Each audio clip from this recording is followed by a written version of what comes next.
Mid day মিলের খিচুড়িতে পোকা, কিলবিল করছে পোকা, সেই পোকাযুক্ত খিচুড়ি খেতে হয় শিশুদেরকে। হাওড়া জগৎবল্লভপুরে জগন্নাথপুরে অঙ্গনারী কেন্দ্রের ঘটনায় ব্যাপক বিক্ষোভ দেখায় অভিভাবকরা।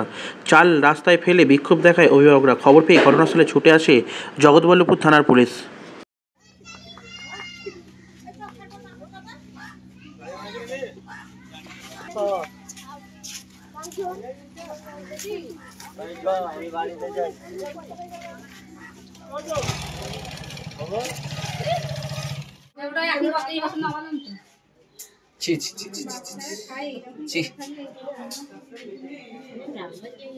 যেগুলো পড়ে যায় সেগুলো আমি রান্না করি না।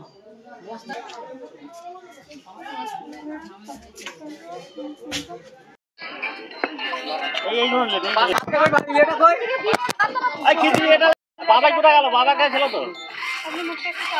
হ্যালো,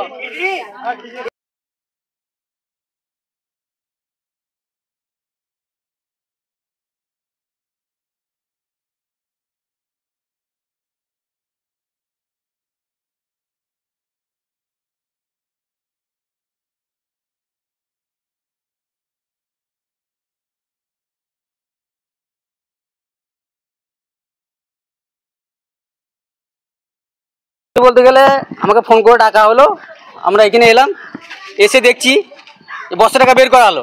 তো উনি কি করছে, ওপর থেকে এরকম চাল নিয়ে আর নিচের চাল পাইল করেছে। ভালো, নিচের চাল খারাপ, ওপরের চাল ভালো, পাইল করেছে। দিয়ে ওপর থেকে চাল নিয়ে আমরা দেখাচ্ছে, দেখো ভালো চাল।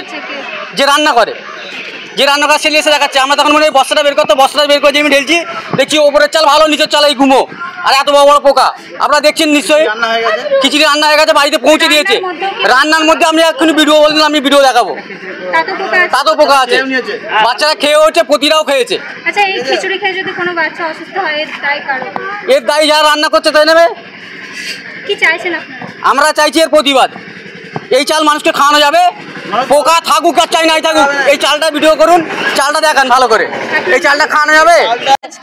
আজকে তো টিফিনে খিচুড়িতে পোকাই ভর্তি, বাচ্চারা খেয়ে ফেলেছে, সবজি ফবজি কিনো দেয় না, না শুধু মানে খিচুড়ি, তাও আবার পোকা।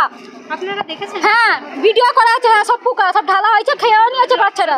বলেছেন দিদিমণিকে? হ্যাঁ, এই তো দিদিমণিকে বলা হচ্ছে। কি বলছেন? দিদিমণি বলছে আমরা দেখিনি, তাহলে ওটা তো ভালো, হ্যাঁ না দেখে রান্না করেছে।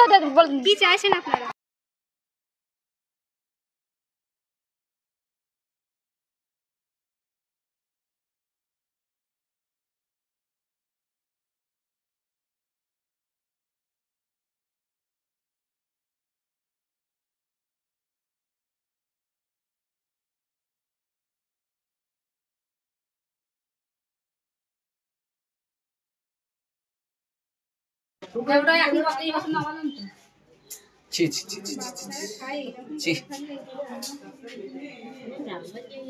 যেগুলো পড়ে যায় সেগুলো আমি রান্না করি না।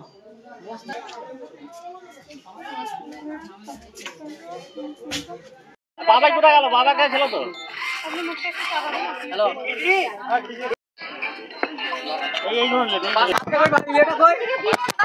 খিচুড়ি এটা